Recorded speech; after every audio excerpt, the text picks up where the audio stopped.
Hello, friends. Welcome to Level Up with Debbie Neal. I am your host. There is nowhere I would rather be than right here, right now with you. This podcast is all about leveling up in all aspects of our lives. Thank you for being here. I am so grateful. I'm excited to be on this journey with you. Together, we are leveling up. You ready?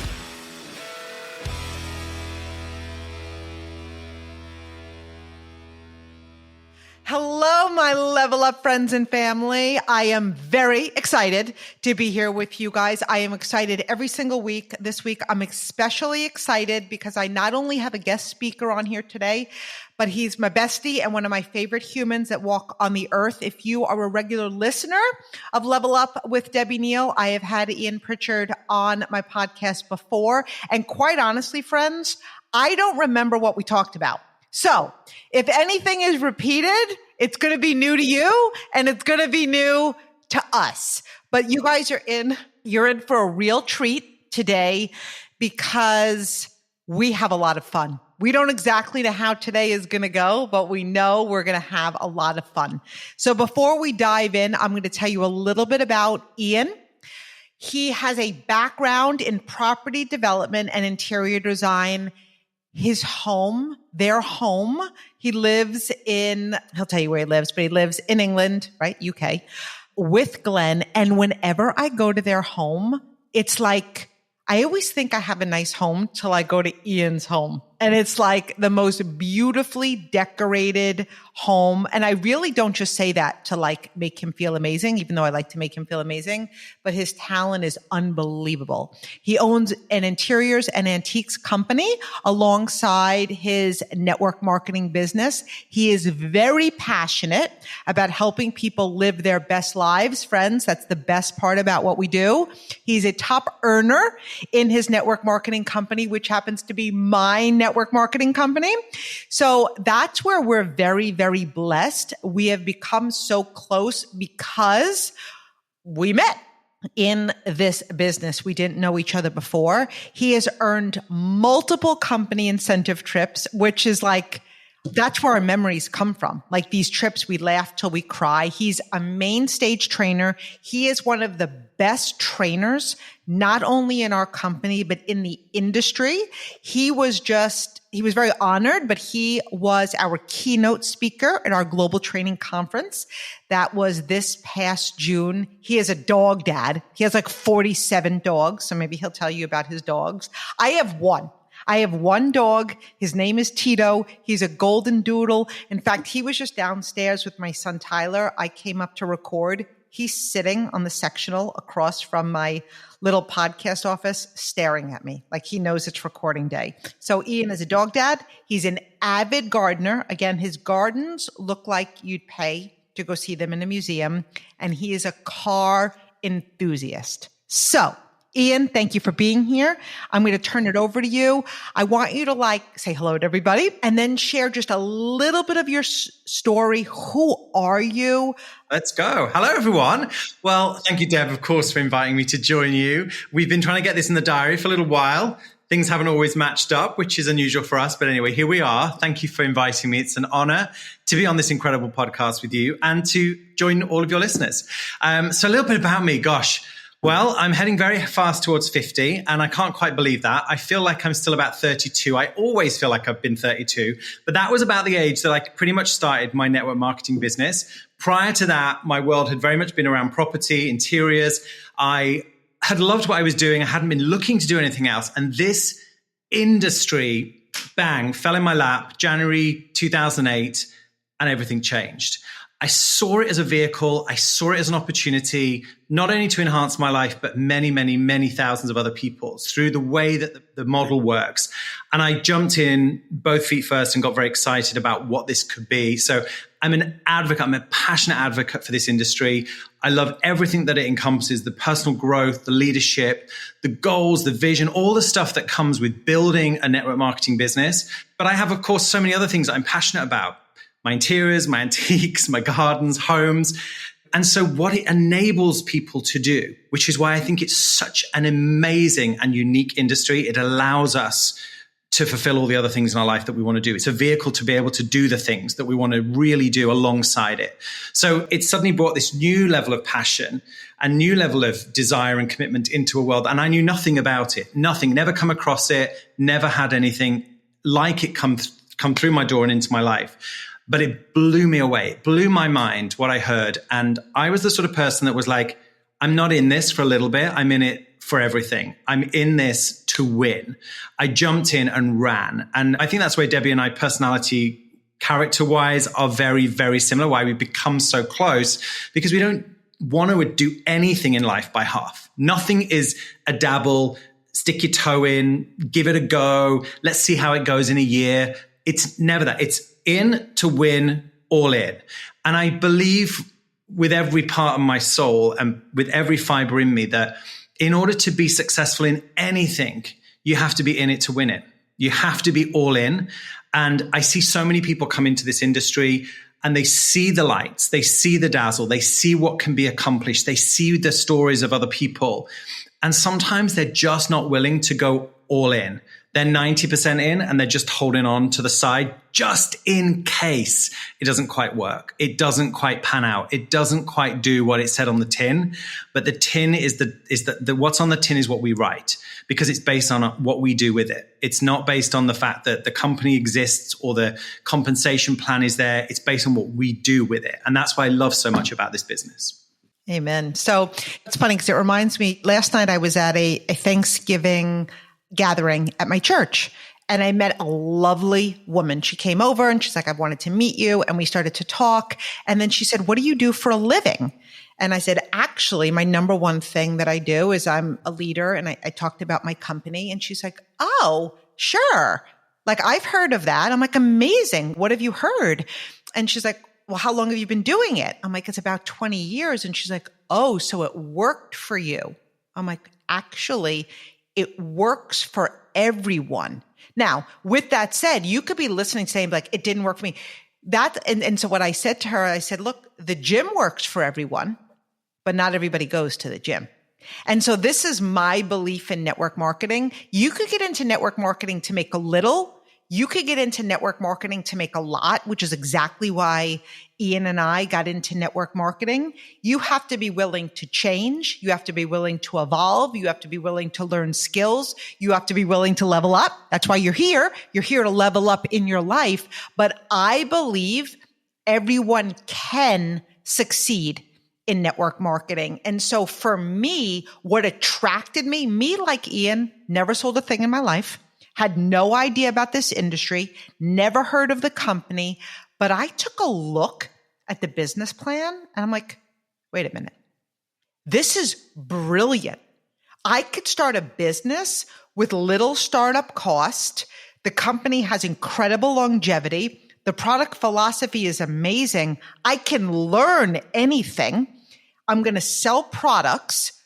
In addition, I'm going to build a network marketing business, meaning I'm going to talk to other people and share this with them and build what has the potential to be an amazing network all over the world. And I love when people say to me, oh my gosh, you have to recruit in this business. No, you don't have to. I love recruiting. I love working with new people. I love sitting down with people and saying, what are your dreams? Like one of Iain's passions is gardening. Okay. This funds his passion. I don't see him in overalls gardening. I'm not knocking it. I'm just saying. I'm passionate, but I'm not out 24/7 with a spade and a shovel digging over the borders. But what do you think I'm doing, woman? She's just now decided that somehow I'm out in the evenings building my network marketing business, but Monday to Friday, 9 till 5, I'm outside in my overalls digging over the weeds. My point is, you love to garden, but your garden, you want your garden. You don't want to go to people's and prune their shrubs. I'm not knocking it. No, I don't want to make a living doing it. But I want to enjoy being in nature and the creativity and designing and evolving, creating, like it's an extension to me. Yeah, I'm passionate about it. You are. It's amazing. Okay. So a little bit. We're gone already. We haven't even started. Okay. So I feel like you kind of answered this, but what attracted you? Like you had a very successful, you're already in the design business. You're already investing in properties. You already, by definition, you were already successful. And the reason I like to say this, because some people are like, oh my gosh, people need this business. Now, I think to some degree, we all need this business. Like we need this business. But what attracted you to network marketing? Because it wasn't like, oh my gosh, I think I'm going to make an extra $500, $1,000 a month. I'm not knocking that. There are a lot of people in my business, your business, that's their goal. We appreciate them. It's amazing. But why would somebody like us that was already making a beautiful living, what attracted you to network marketing? I guess it's where we define success and what our bar is. Because I think in our lives, our vision expands. And so maybe in my 20s, I thought, great, I'm doing well, life's amazing. And I thought that's kind of it. But what I think happens is then sometimes another layer comes in and another vision that expands. And you think, well, actually, where I am it sounds great and is great. And I was so grateful for where I was at. But wow, could you imagine what it could be with this in it as well? Could you imagine where this could go? And it was like my mind was like popping with kind of possibilities of where could I be in 5 or 10 or 15 or 20 years time? What could this business enable me to do, to create, to have, to give, to enable others to have, to create, to do, to give? Like, what could this be? And it was like this catalyst of kind of compound of expansion, of dreaming big. And my number one word that I live by is freedom. Like, I want to be able to put my head on the pillow and have peace of mind. I want to be able to build a life that's on my terms, and I want to help other people do the same. And that's why there are so many things out there that we love to do, gardening, whether it's interiors, decorating, whatever I'm doing, but they don't help other people create choice, time, and freedom. This is a vehicle to help other people do the same thing. And by helping other people get what they want, you get more of what you want. And so those things resonated with me at the end of January 2008. They literally went right into me and I went, oh my gosh. And so when I came into this, yes, on paper, some would look at that and go, you're doing well. And this is a big thing that I have. When people come into our industry, so often people will start to create, have, and be all those things, maybe more than they've had previously in the job they've done, the career they've had, the business that they've run. But other people, it takes time for them to build to a level where actually it starts to replace or increase on what they've currently got. They may come in from a big city job that's a big 6 or 7 figure earner. Like, they may come into our industry already making significant, but they have no time. They have no choice. They've got no flexibility. They're handcuffed to something that maybe doesn't inspire them or fulfill them. And so it's all about perspective. It's all about that level. So for me, yes, I enjoyed my life. I loved what I was doing, but it was me. I was doing everything. I ran the show. I had no leverage. I had very little time, but I was also kind of just turned 30. I was still young. I still didn't think about that bigger, longer term plan. And so when this came along, suddenly I saw something very, very different to what I had been used to. And I see people who come into our industry and they're like, oh, I made X amount this month, and it's more than they've ever made. And it's all about perspective, because some people look at that on social media and might go, oh my gosh, wow, she made X. And others will go, really? Is that all they made? Same figure, different perspective. And so when somebody might look at me and go, he was already successful, he was already doing well, some people may have thought that, but it's all to do with maybe where they're at and their perception. Others may have looked at that and thought, oh my gosh, I can see why he would do it, because he's got no ability to scale and compound what he's doing. And so I think all of it's about perspective. You know, here's what I want to talk about for a minute. We're living in a world today, I don't even like to say this out loud because it becomes an affirmation, where I see a lot of people pulling back when something feels like it's hard work. Like, people will say to me sometimes, oh my gosh, you have this incredible business, but that took a lot of work. Or you have an incredible business, but you're still working. I'm thinking, so are you. And you're working for somebody else, and you're commuting, and you have a cap on your income. And so what I want to talk about is like what it really took to build what we have today, because I believe the payoff is huge. And this is the way I will tell you that I feel.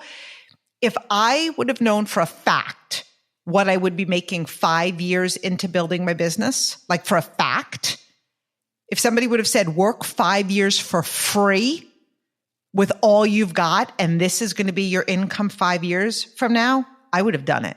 Now, I was very blessed. I was not the average earner. I didn't promote in the average time frame, which is what I love about network marketing. We have to legally refer you to our earnings statement, as all companies should. But when you see the average, look at the average man or woman that plays football is not going to play for the pros. The average person that decides they want to sing and dance, they're never going to be on Broadway. The average person that decides they want to do whatever, they're not going to make it to that level unless they may have a decided heart and do every single thing it takes. So for us, we saw this, and people, and it's kind of a long-winded question, but I think sometimes people shy away from the work that it takes. I had the best time in chaos. And the payoff, I see even now what we earn on a monthly basis, what you'd have to have invested to even turn over that kind of income. Now, of course, we work our businesses, we're fully present, but we've also built a teams in multiple countries. So it's not just our effort. Like the hard work is so worth it. So I just want to, I guess, touch on, we want people to understand it's worth it to go for it.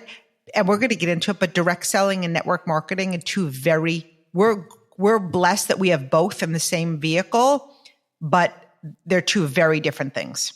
Yeah, I agree. I think we culturally right now are sitting in a world where a lot of people want stuff instantly. It's already convenient. It's at the touch of a button. It's at the touch of a phone. We want the easy option, the quickest option, the simplest option. People get promised all kinds of stuff. You only have to go onto Instagram or Facebook or anything, and someone is selling you something for nothing. They're like, come and do this. You only have to do this, and you're going to make X, or just invest in this and you'll get this and this. So culturally, I think, and I don't mean this in an ageist way, but I do think that the younger generations are being bombarded with, this is quick, this is easy, you can do this, you do that. That's easier than this, that's easier than that, it's quicker than that.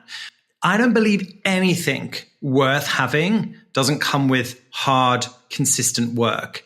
Does it mean that it has to be based like on a trading your time for money, hour for dollar, hour for pound, hour and pound type of mindset? No, but it comes with work. And the clue really is in the title of what we do, network marketing. But it is a business that takes consistent effort. And I have to say, when I came into our company, it was like I would have done whatever it took, and I would have worked however long or however many hours, because what I saw, what was possible and what I could create was so big that it was worth. And like you, it was fun. Like I never, ever put my head on the pillow at 2 a.m. in the morning because I'd just driven a 3-hour drive back from an event or from speaking at something or seeing someone or doing a one-to-one presentation or whatever it was. And maybe there was some of those times when that I had late nights and early mornings, but there never once did I think, that wasn't worth it. So even if someone had said no to me, even if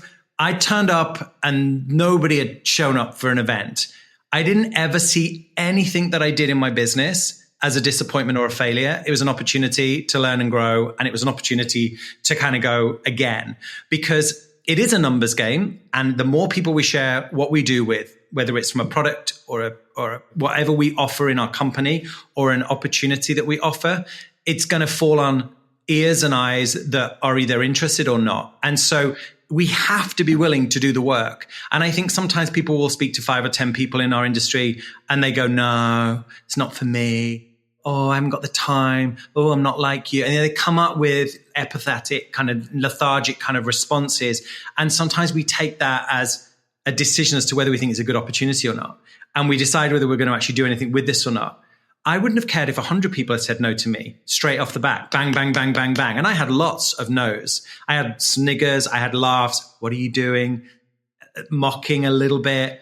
And I was like, hang on a minute. They're never going to look after me in retirement. They're not paying my mortgage. They're not paying my car payment. They're not going and putting food on my table. So their opinions, whilst I recognize they can have an opinion, their opinion is not based on anything other than their own fears and insecurities. So I was just like, thank you for your feedback. I'm not wearing it. It doesn't fit. Let's crack on. I'm going to speak to somebody next. Next was always my philosophy consistently. And so I do believe that right now, if people just embraced going for something and working and putting the effort, the difference in what people can achieve is staggering, is really quite staggering. But I think we live in a society where, let's look for the easiest. We live in a technologically advanced era where we're drummed in, just do a live and hope that everyone comes knocking and says, I'm going to join your company. Can I buy your products? So they do a post on social and they think that's going to be the driving force. Or they maybe message a few people, do a quick Zoom or a FaceTime with a bunch of people. And guess what? They're like, thanks, that's so interesting. They shut down their laptop and they go and make the dinner for the kids. Well, my magic in my business happened by being sat eyeball to eyeball in front of people. 10 people in a living room, 6 people around a kitchen table, 5 people in a hotel lobby, 50 people in a hotel room, 200 people in a hotel room, 1,000 people in a hotel room. It grew. And it was me and some of the people, my leaders in my organization, sat or stood eyeball to eyeball with people, getting into their heads and hearts and saying, take a serious look at this because it's going to grow with or without you. You can either be part of it or you can watch it, but the choice is yours. And that is always the thing I want to say to everybody. If you're slightly sitting on the fence in network marketing, or you're thinking about doing network marketing, or you're considering whether you should really lean in and do more with it, you have a choice. And the choice is it's going to go with or without you. You can either be part of it or you can watch it. But you'll only ever look back and think, why didn't I? Or I'm glad I did. Right. And that's huge because a lot of people today, we genuinely believed and still believe we had something to offer. It wasn't arrogant, but with you or without you, I'm going to the top. So like with you, in fact, when some people would be like saying no and like giving me this whole song and dance, I'm thinking, it's fine. Like you're a no. It's good. I'm going to talk to the next person. I don't want to drag people. And I love when people said the same thing to me, like, oh my gosh, what will somebody else think? I'm like, I can't pay my bills with their opinions. I never in my 20 years said to somebody, what do you think? I might say, tell me what you loved. Tell me what you loved about that presentation or what hit you? Because in this business, we have the ability to earn money. You get to decide what that is. And I want people to say, money isn't everything. Money's not that important. We had a president once, and we love Rita. We'll always love Rita. And one of the things she used to always say is, money is not everything, but it's right up there with oxygen. And so can money buy happiness? I guess not if you're already a miserable person or you're already an unhappy person. But everything that I enjoy doing, besides just like Iain and I could sit for hours and we could laugh. It's free. Okay. But we do like to laugh in other countries, in other states, on lounge chairs. We like to laugh over dinner. That costs money. I have 4 children. They're all college educated. They all got cars. Somebody could say that's not important to me. It was important to me to get my kids cars. It was. They've got their whole life to spend. They got one and done car. Everything else is coming from them. It's an honor that I could do that. 2 weddings this year, not cheap, very expensive. Every single thing costs money. So was network marketing my dream when I was little? No, it wasn't. But my dream was to live a life of choices, to live a life on my terms, to have nobody tell me what I was worth, to be able to be fully present, to lead a yes life. When it's like, can you come? Yes. Like if Iain called me up tomorrow and said, I need you, will you get on a plane? Say less. I'm on my way. You'll have to explain to me what's going on my way to the airport because I have time choices. I have flexibility. I can take my business anywhere. And I'm not willing to say, no, I can't. I can because I put in the work. So you need to really decide, is you're living a different life, your dream? Because if it is, this is absolutely the vehicle for you. When we were young, we used to dream of being anything, an astronaut, the president, a prince, princess.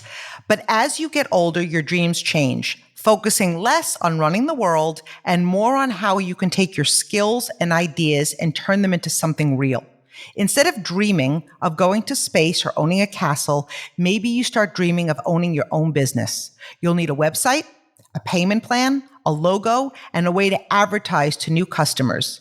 It can all be overwhelming and confusing, but thankfully, that is where today's sponsor, Shopify, comes in. Shopify is the commerce platform behind millions of businesses around the world and 10% of all e-commerce in the US, from household names like Mattel and Gymshark to brands just getting started. What if people haven't heard about my brand? Shopify helps you find your customers with easy-to-run email and social media campaigns. And what if I get stuck? Shopify's always around to share advice with their award-winning 24/7 customer service. Turn those dreams into and give them the best shot at success with Shopify. Sign up for your $1 per month trial and get selling today at shopify.com/levelup. Go to shopify.com/levelup. Shopify.com/levelup. And so I want to talk for a minute about Bulgaria. So Iain and I went to Bulgaria together in September, and we spoke at Mastermind, which is a worldwide network marketing event. We were honored. We had the most amazing time, and we got to be together. And we, again, laughed till we cried. And once again, it really solidified for both of us, like there are serious people with serious vision and serious drive building this profession. We are so grateful that we are in this profession. But what we did here over and over and over again, which also solidified our belief in the way we feel this business is best run. We heard a lot of direct selling and network marketing, and our company is a hybrid of both. I could tell you, as amazing as my products are, if the only opportunity was selling them, like I don't want to be an affiliate. Like I'm not here for that. I love to build teams. I love to build people. I want to teach and train you how to be your very best. I want to coach you how to level up. And network marketing is the vehicle. So Iain, let's talk about the power of sponsoring and building a team and building influence over being an influencer. Because neither one of us are an influencer. We're just not. If we relied on... No. Yeah. I mean, if you went on my Instagram, when did I posted a picture of the garden 6 months before that. You know, like a picture of me maybe when I spoke at an event, but I forget. And I'm like, what? And I get it. Some love to be out there and post. Debbie posts more than me, but I never came into this business to be an influencer or to kind of have that affiliate. That kind of approach to me is I'm going to put out to the world that I sell this particular kind of product, or I'm aligned with this particular kind of brand, and wait, and then there'll be people come along and say, I'm going to buy from you, or I'm going to shop with you, or I'm going to do whatever. I think whilst that has a great result in terms of potential customer base or whatever it is that you're looking for, it doesn't share the full story. And so often I see people almost like slightly dampen, or not damage, but dampen the potential of their network looking in, because they go, oh, they're just a sales rep for that company. And they think that, oh, I could buy from them, but they have no idea there's anything beyond that. And so one of the things that I really love so much about what we do is the fact that we get to help other people do what we do. But most people aren't looking for what we do. They don't know what we do. They don't understand how it works. And sometimes they're fearful of having a business. It's an income opportunity. It's an earnings opportunity. But sometimes a business sounds scary to people. And so they are not from a business background. They have a job where they get a salary and benefits, and that's what some people will know and live by. And they know what they're going to get at the end of the month. They know they're going to get a bonus at the end of the year. They're going to get X, Y, and Z. And so they know what they live to and by. And so for some people, having a business says risk and scary and stuff. And I love the fact that our industry is like entrepreneur, because most of these, all of our industry, the companies, they're pre-built. They are the company provides the compensation plan, in which and how we get paid, the products and the services, the marketing and whatever. We represent the brand. But what is that we're representing? So if we want to build a network marketing business, we want people to look at us and go, I could do that. That looks interesting. Is this something that I could do around my career, my family, my children, my other business, all my other commitments? And so what we want to do is bring in lots of people who are going to do what we do. And so in order to attract people who are going to do what we do, we need to be attractive. And so we never want to alienate by making it look hard or something that others can't duplicate. We're a business of duplication. And if we do something that others think, I can't do that, or I don't want to do that, then we're starting to fail them because they are not getting the same opportunity that someone gave me. If someone had said to me, come to an event and it was like a product thing and I was going to have my feet rubbed or whatever was going on with product or whatever, wouldn't be here today.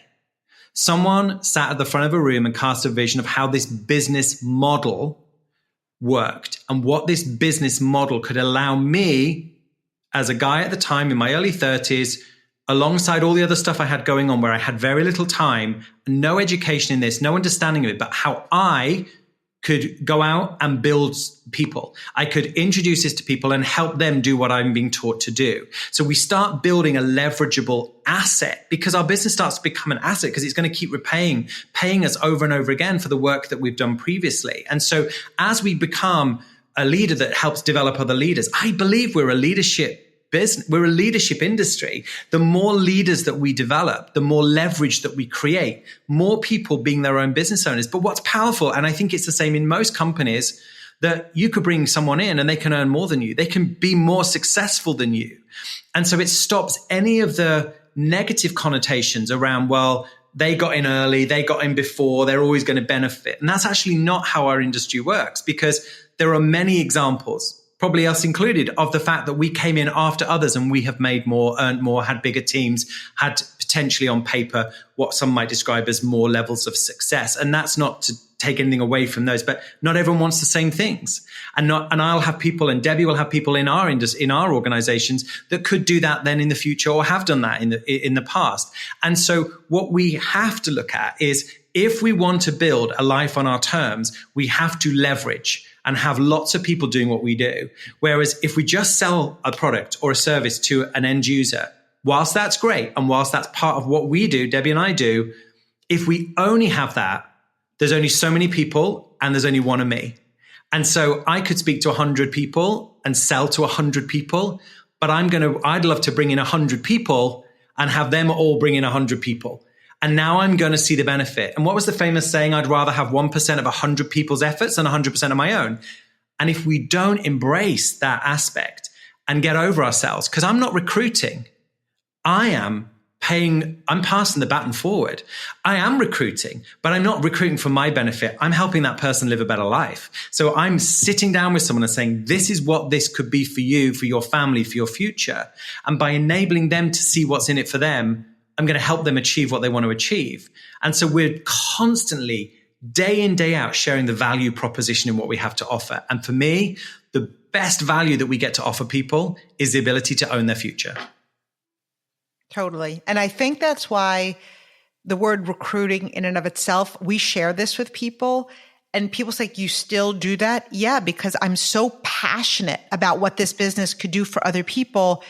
Like, how could I not? How could I not share this with other people? I want to teach every person how to do this business because this business is not an or business. It's an and business. You can do it and do what you're currently doing. Maybe you absolutely love what you do, or maybe you've talked yourself into loving. I remember when I worked a corporate job, I was one of those women before I had my first child, Brooke. I was like, I don't even understand stay-at-home moms. And you guys have heard me say this. Like, I would never be a stay-at-home mom. I worked up the corporate ladder. Like, I'm the director of training. I report to the CEO of my company. Like, I want to be driven. Then I had a baby and I held her in my arms with tears falling down my face. And I was like, I want to be home with her. I thought I loved my job, but I realized I don't love anything more than her. And so sometimes we convince ourselves, and not that I convinced myself, but I didn't realize the value of time. I didn't realize the value of choices. I stopped working my corporate job at 31 years old. I was actually younger than that. I had Brooke at 27. So I stopped. Actually, no, I went back for 2 years. I think I was 30 years old when I walked away from my corporate job. And then I was home and I loved it for 2 years. But then I was like, I miss the drive. I miss the ambition. I miss the fire. And then I was like, wow, here's the answer to my prayers. You can have both. You can. So for me, my passion was being a mom and being driven and providing. And then you have somebody like Iain who already had other streams of income and other passions. And he's like, wow, this can be another stream of income. For me, I was like, this could be my main stream that allows me to live a life of choices. Like I remember when my kids stopped diapers, I nursed my kids, so that wasn't for me. I was like, I'm raking it in. They're no longer on diapers. Friends, diapers were cheap compared to what it costs to have 4 children. I remember, I always tell this story. At the time, on paper, I was earning more than Iain was earning. And so my son, Ryan, said to me, well, I don't even know if I told you this story, Iain. Is that about the car? Yeah. He goes, can I ask you a question? I go, sure. He goes, who earns more, you or Iain? So I was like, I mean, like, we're always pretty neck and neck, but at the time it was me. I'm like, me. And he was like, oh, how come he has a Bentley and we don't? And I was like, because I have 4 Bentleys. They're named Brooke, Tyler, Ryan, and Bailey. I have 4 Bentleys. But it's just, I don't even know how I got onto that, but it's just funny how kids equate like success. Again, it's perspective though, isn't it? It's all perspective. Again, everything. Why are you driving a Mercedes? He's driving a Bentley. I'm lost. But it is perspective. And that's the same with the people that we're speaking to, because when people don't see what we see, get what we get, want to have the confidence or the belief to do what we do, it's all a perspective for them on either a learned behavior, a learned viewpoint. And one of the jobs that we have to do, really get good at is, I believe there are several, but one of the number one is we have to be good at speaking. We have to get good at presenting. And that comes with time and a lot of doing it over and over. I was terrible in the early days. I did not enjoy getting up and speaking in front of groups of people. I could speak to people one-to-one, but getting up in front of groups of people, I used to kind of think, what am I going to say? And I'd say like 5 things and think, I can't remember anything else I need to say. But what I did have was passion for what I was doing and excitement for what I was doing, but I didn't have all the information. I didn't love that bit right in the beginning. So there are loads of things that we do that we have to learn to love and learn to get better at. And there will still be things today that are not like instinctively my most favorite thing in the world, but we push ourselves. I now love to be on stage and share and train and help a room of people see what's possible and what they can achieve. And that has become, for both of us, the passion and the love for training, for coaching, for speaking has come as part of our journey, but that's not going to be for everyone. But I do believe that we have to learn in our industry to become a good communicator and help people and not take it personally and not get too sidetracked by what their end decision is. If they don't want to do this, that's fine, but they may decide that they find the opportunity in this at some future point. And so when we take the emotion out of it, we don't get distracted by the fact that someone said no, or maybe they decided that they've got a very strong opinion of what we're doing and that wasn't what we wanted to hear.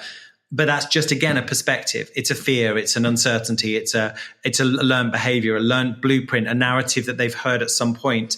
And so our job really is to just continue to share this over and over and see who is ready to take a look at it. And I shared actually when we were in Bulgaria, when I was training, a little bit about seasons and how I believe that people are at different points in their life and not everyone's ready to listen. Not everyone's ready to do something, make a change in their life, whether that's because everything's going great or because everything feels so terribly overwhelming. They can't begin to contemplate the idea of something new or adding something in. And so the people that tend to be very welcoming and open are just going, is this it? There must be something else. There must be something. They're maybe not looking for it, but something inside them somewhere is going, there must be more. There has to be something else. What is it? It's like they've been praying or putting out something of like, is there another way? Is there something else? And I do believe, Lynn, for any of the listeners, if you are on the fence about jumping into network marketing, but you're inspired or intrigued or looking at it from the outside in, or you're just on the fence of going for it, like you're in, you want more. Or like, exactly. Or if you're already in, but you're not really in, as I mean, like throwing yourself in, armbands are off, there's nothing there. You're in the middle of the pool. You're actually in the middle of the ocean. You just fell off the ship, and it's a long way to get to shore. You have no choice but to swim. And sometimes I think there's a safety net for so many people, a partner that has a good job, you have a good career, maybe there's some savings, maybe there's stuff. So if it doesn't quite pan out this month, it's not the end of the world. You're not going to lose your home. You're not going to be able to, sometimes you have to play mental games. I used to be like, if I don't do this, this is going to happen. And I kind of played some like, I'm not going to bed until that's happened, or that's happened, or that's happened. And this month, my numbers have to be more than last month. There was no way that I was finishing a month on less than the month before on volume, on numbers. Like I was hungry. Like I would tear it apart to make sure that I was growing every month. And I saw growth. Or so I remember, or so I thought. And I remember looking back years later at some stats and going, oh, I did have one month when it was slightly lower than the other, but I didn't remember it because my mindset was always growth. It was always, who am I bringing in? Who am I helping to that next level? Who am I bringing in? It was like a machine of sense of like excitement to do that.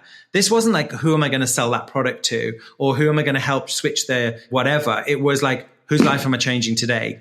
And I honestly believe if you're listening to this and you are in but not in, switch the narrative away from what someone might think of you.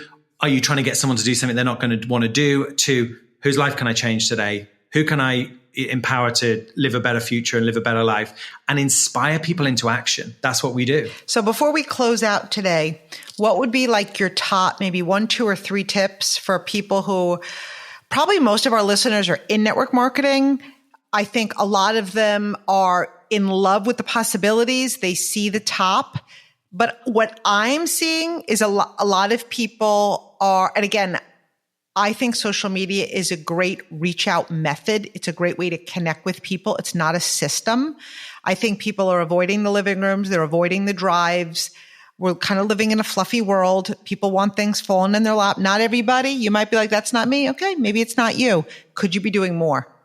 Do you have more in you? How badly do you want it? So Iain, like maybe your 1, 2, or 3 top tips in network marketing, if you want to actually literally go for it and make it happen. Because honestly, sometimes I'm asking a question, I'm answering it. Sometimes people are like watching, I think this person would be good, that person would be good.